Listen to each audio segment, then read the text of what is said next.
கோவையைச் சேர்ந்த 2 சிறுமிகளுக்கு பாலியல் துன்புறுத்தல் அளித்த கிறிஸ்தவ மத போதகர் ஜான் ஜெபராஜை தனிப்படை போலீசார் தேடி வருகின்றனர்.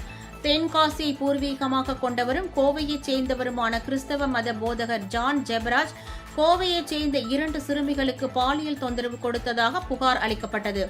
அந்த புகாரின் அடிப்படையில் கோவை மத்திய அனைத்து மகளிர் காவல் நிலைய போலீசார் ஜான் ஜெபராஜ் மீது போக்சோ சட்டத்தின் கீழ் வழக்கு பதிவு செய்தனர். இந்த நிலையில் மத போதகர் ஜான் ஜெபராஜ் தலைமறைவானார். தென்காசியில் பதுங்கியிருப்பதாக வந்த தகவலை அடுத்து அவரை பிடிக்க தனிப்படை போலீசார் தென்காசியில் முகாமிட்டுள்ளனர். அவர் கர்நாடக மாநிலம் பெங்களூரில் பதுங்கியிருப்பதாக தகவல்கள் வெளியானதால் மற்றொரு தனிப்படை போலீசார் பெங்களூரு விரைந்தனர். மேலும் ஜான் ஜெபராஜ் வெளிநாடு தப்பிச் செல்ல திட்டமிட்டு இருப்பதாக வந்த தகவலை அடுத்து விமான நிலையங்களுக்கு லுக் அவுட் நோட்டீஸ் பிறப்பித்துள்ளனர். இருப்பினும் ஜான் ஜெபராஜ் தற்போது எங்கு பதுங்கியிருக்கிறார் என தெரியாத நிலையில் மூன்றாவதாக மேலும் ஒரு தனிப்படை அமைக்கப்பட்டு தூத்துக்குடி, கன்னியாகுமரி உள்ளிட்ட மாவட்டங்களில் தேடி வருகின்றனர்.